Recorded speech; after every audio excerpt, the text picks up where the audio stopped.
Hello everyone. Today I'll be providing you few tips for both your on-campus and off-campus placement. To begin with, your resume is one of the important factor that is to be very standardized before your placements. Your resume should contain required skills based on the company's requirement. Please do have company specific resumes. Alter your resumes based on the company's requirements so that this will help you when the interviewer is trying to shortlist the candidates based on the resume. If you had the appropriate content in your resume, then it makes the interviewer's work easier. He might just pick up you and request you for attending the further rounds if your resume is having the appropriate content. Mentioning your projects and your internships in the resume is very important.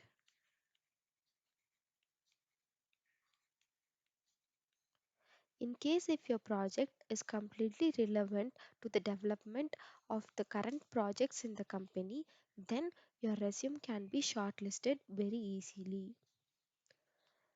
The next important factor is your personality or attitude. Always speak polite to the interviewer. It is very important to have a smile on your face. Never be rude or harsh to the interviewer or never interrogate. Always be polite and make a positive appearance.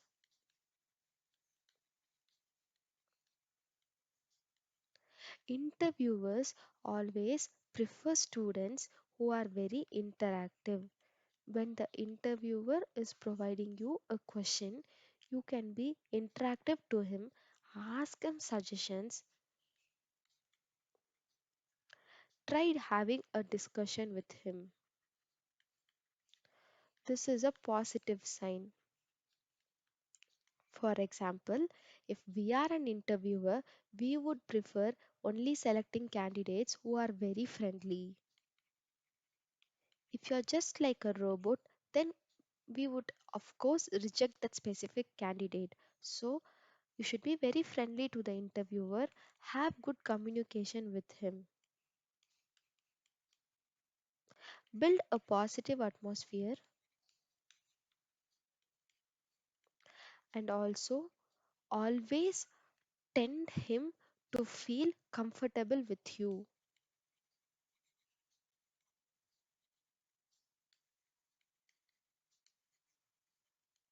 If the interviewer is providing you a problem and asking you to write a solution to it, don't, don't just start writing it immediately as the problem is provided. First, have a short discussion with him. In case if the problem is not understandable, try asking him to explain it another time. Most of the interviewers will explain it until you understand the problem completely.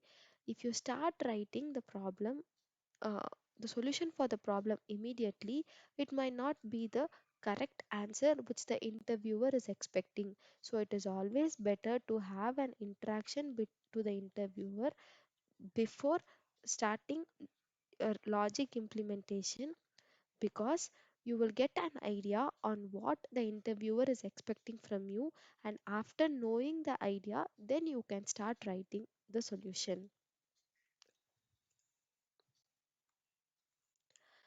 Your answers might not be right all time. It may even be wrong, or the interviewer's perceptions might be different, because there are two to three ways or even more than three ways of implementing a logic.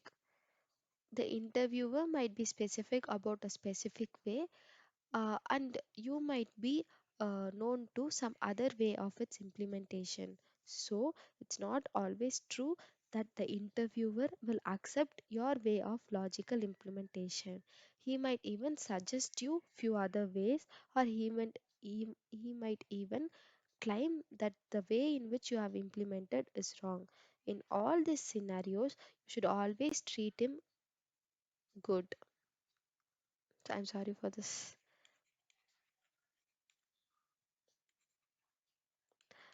Never interrogate when he is speaking or never make him feel bad. You should always treat him with a positivity so that make him know that no one is perfect and everyone makes mistake. So you can take up the points that the interviewer is letting you know and consider it as a positive thing and let him know that you will correct. We have mostly seen few students in our school days and our college days who used to score 90 percentage or 100 percentage or who used to even solve the problems immediately during their class sessions. But when it comes to exams, they might fail because of their nervousness. So it is very important not to be nervous during your interviews.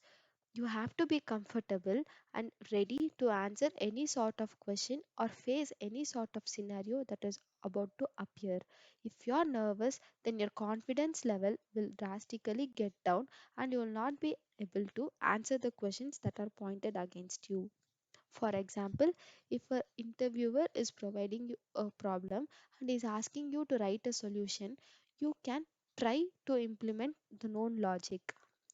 If there are 2 to 3 ways, it is always better to implement the easy way first. In case if you are implementing the easy way first, then the interviewer will ask you to move forward to the complex way. This is a better option because if you are writing the complex one first, then the interviewer will ask you to implement it in some other way, which should be more complex than this scenario and more optimized.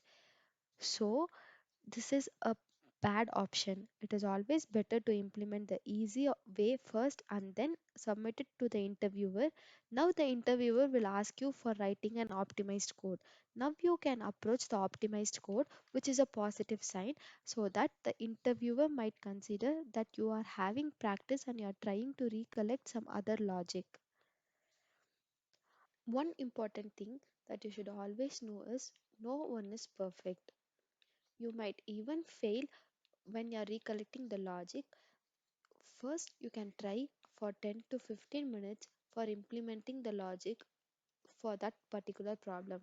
In case, even after 15 minutes, if you're not able to recollect the answer, then you can let the interviewer know that at this time I'm not able to recollect the answer. I'm sorry for that. You should never fake to an interviewer. In case if you're faking to him, he could recognize it very easily.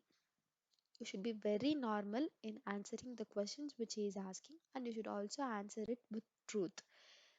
The next important thing is you should never argue with an interviewer. They do not prefer students who argue. It is always better to accept the suggestion that is provided by an interviewer, which makes an positive appearance in front of the interviewer. If you are not able to understand any points that is explained by the interviewer, then you can ask him to repeat it. It is better to understand the problem initially and then try providing an answer, because without understanding, if you are trying to provide an answer, the answer might not be up to the question that is asked. So it is better to request him to repeat the question unless you understand the question. One of the important thing that is considered during interview process is speaking in English. Few companies which prefer good technical skills in the candidates do not expect that they should be capable enough to communicate good as well. You can have a discussion with the interviewer either in your own mother tongue or even any other language in which both of you are comfortable. But this is not a good sign. You can crack the interview But once when you enter into the company, your communication skills will play an important role because you have to interact with the client or even interact with the other employees who are not of your same language. So it is always better to learn English prior to an interview. Learning English can be done by any way. You can read books, you can read newspapers, or you can even watch videos with English content. And if you keep on hearing the audio, you can learn to frame sentences. This will be helpful. You can even watch YouTube videos that are made in helping you build your communication skills. These are few of the important factors that are to be considered before any on campus or off campus interview. I hope so. This video might be helpful to you. Please do share it to your friends and subscribe our channel. Thank you.